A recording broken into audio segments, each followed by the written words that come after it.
What's up? Welcome to the Fast Break. Andrew Beaton, Daniel Carp, Danny Nolan here to break down the week in basketball action. And before we get to the games that are coming up in Madison Square Garden, Dan, there were some close games in Cameron Indoor, especially against East Carolina. Yeah, Duke survived a little bit of a scare against the Pirates last night. They jumped out to an early double-digit lead. They made their first 11 field goals and really looked to be cruising.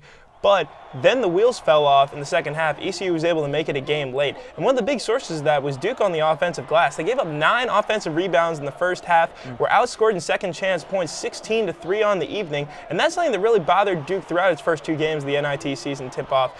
UNC Asheville, in their first round game, got 7 offensive rebounds in the first 10 minutes. And that's something that the Blue Devils can't afford to allow heading into 2 high-profile matchups at Madison Square Garden next week. And when you talk about this offense, they've had no trouble scoring, Andrew. But the thing is that they've had a little inconsistency as far as tempo.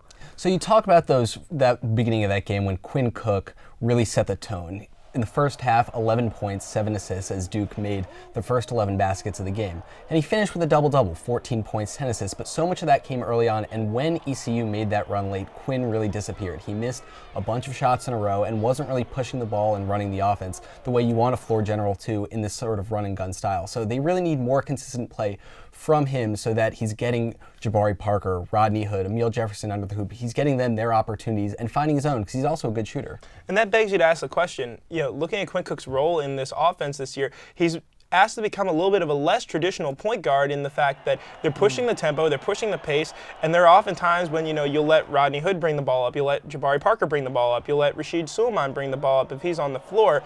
And how does that affect Quinn Cook's rhythm? He was obviously very much in rhythm in the beginning of that game and really scoring and distributing the ball efficiently.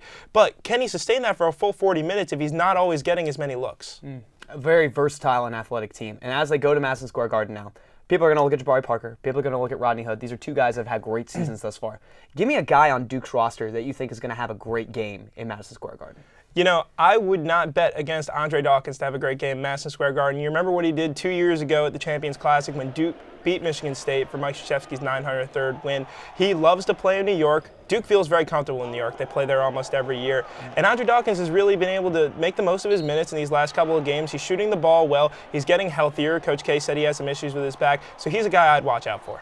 The guy who I'm most interested to see play at Madison Square Garden is Emil Jefferson because he barely played down the stretch against ECU, even as Duke was struggling on the boards. And so first we have Sunday's game against Vermont. It'll be interesting to see how Jefferson gets minutes. Does he go back to playing 30 minutes a game? Does Marshall Plumlee get some time because he had played in earlier games, didn't play against ECU? And when you look up to these games against Alabama and then Arizona, theoretically in the championship game, you're talking about athletic guys like Aaron Gordon who can dunk the ball, who can really pound the glass. And Jefferson really has to be a big factor when you're thinking about how Duke can match up against these big teams, not just in these games at Madison Square Garden, but also for the rest of the season. He can't just be playing 10 or 12 minutes a game for this team to really be competitive. So a couple of very intriguing games coming up this week in Duke men's basketball. So once again, for Andrew Beaton, Daniel Carp, I'm Danny Nolan.